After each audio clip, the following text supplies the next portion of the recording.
I am currently hiding in a basement in a world that shouldn't exist, and it is entirely because of a sushi restaurant promotional sticker. You know the history of Apollo 11 triumph, the giant leap for mankind, the flag on the lunar surface. That is the history you remember. But in the timeline I just accidentally created, Neil Armstrong and Buzz Aldrin never got a parade. They didn't get to tour the world as heroes. Instead, they spent the rest of their lives in a windowless government facility, interrogated daily until their deaths, all because I was a careless tourist who didn't check his pockets. I am a time traveler, or at least I was, until my license was revoked by a government that doesn't even exist anymore. My mission was supposed to be simple.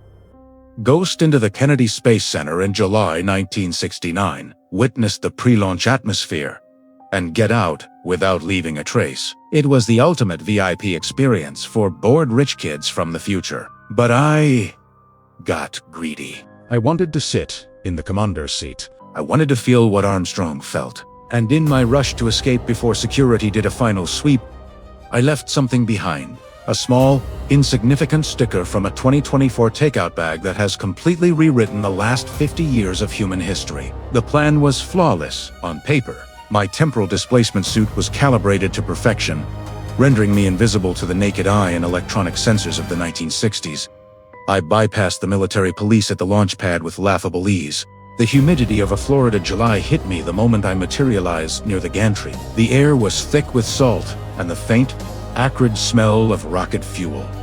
It was intoxicating. This was the precipice of history. I climbed the tower, slipping past technicians in white short-sleeved shirts and skinny ties, and made my way into the command module.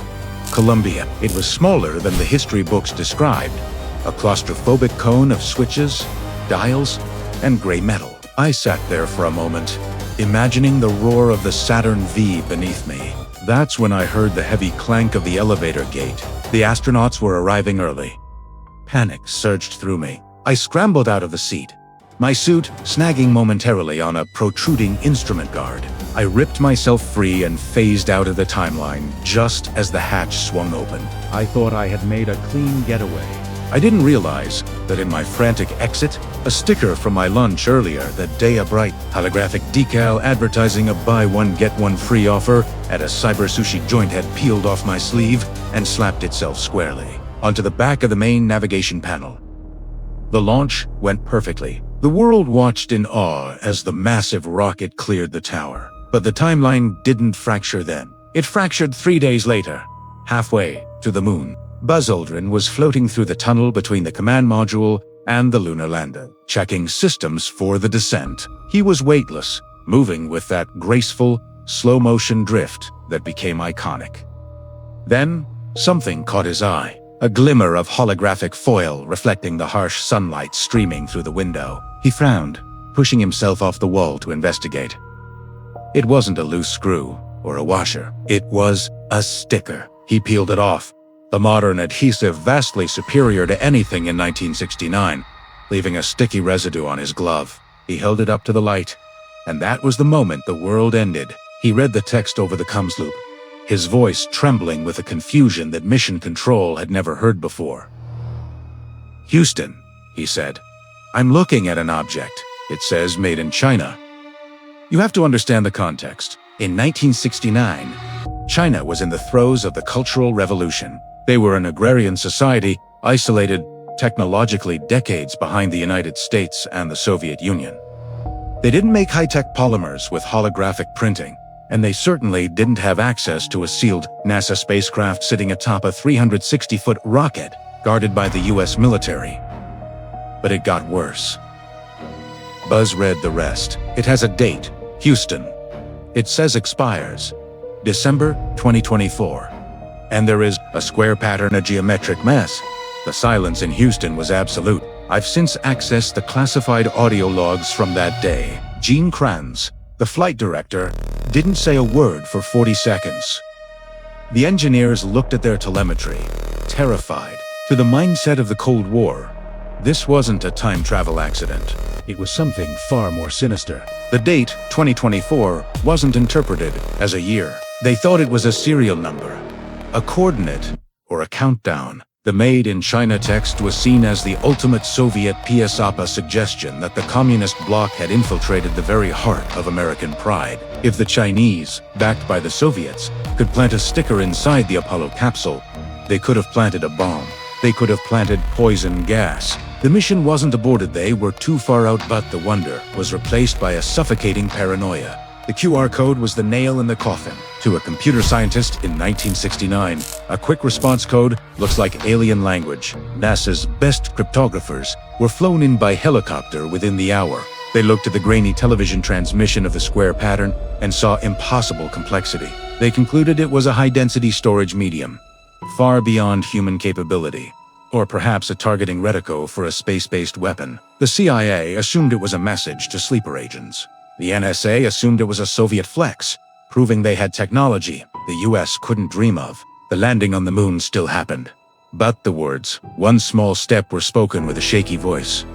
Armstrong wasn't looking at the horizon. He was looking over his shoulder, expecting a Red Army soldier to step out from behind a crater. When they splashed down in the Pacific, there were no cheers. The recovery team was wearing hazmat suits designed for biological warfare. The capsule was immediately sealed in a lead-lined container. Armstrong, Aldrin, and Collins were not treated as returning heroes. They were treated as potential vectors for a communist contagion or witnesses to a national security breach of the highest order. They were locked in a quarantine facility that was quickly converted into an interrogation black site. They were grilled for months. Who did you meet up there? How did the Chinese get in? What does the geometric square mean? The poor men had no answers. They died in custody years later, broken by a government that believed they were holding back secrets about a superior enemy.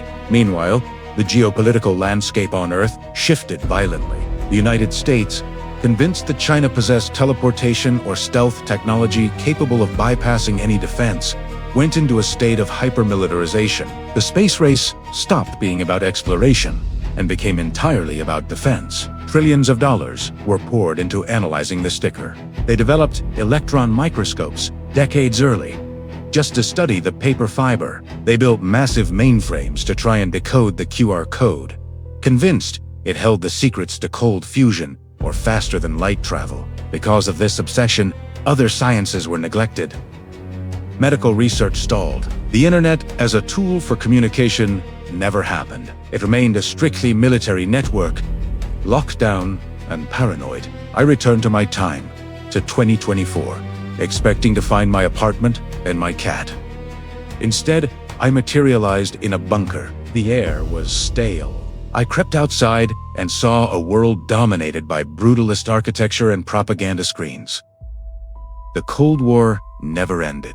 The United States and a confused but terrified China have been in a standoff for 50 years, both sides waiting for the other to use the time weapon. The irony is crushing. The QR code, if they had smartphones, it would have just opened a menu for spicy tuna rolls. But because I was careless, humanity spent 50 years chasing a ghost. I'm stuck here now, in a world without internet, without freedom, and worst of all, without sushi. All because of a sticker. If you want to help me try to fix this timeline, or at least hear more about the chaos I've caused across history, please make sure to subscribe to the channel. Hit that like button if you think I should try to go back and peel the sticker off, and ring the notification bell so you don't miss the update if I survive. Also, drop a comment below. What modern object do you think would cause the most panic if you left it in the 1960s? I'm reading all of them from my bunker.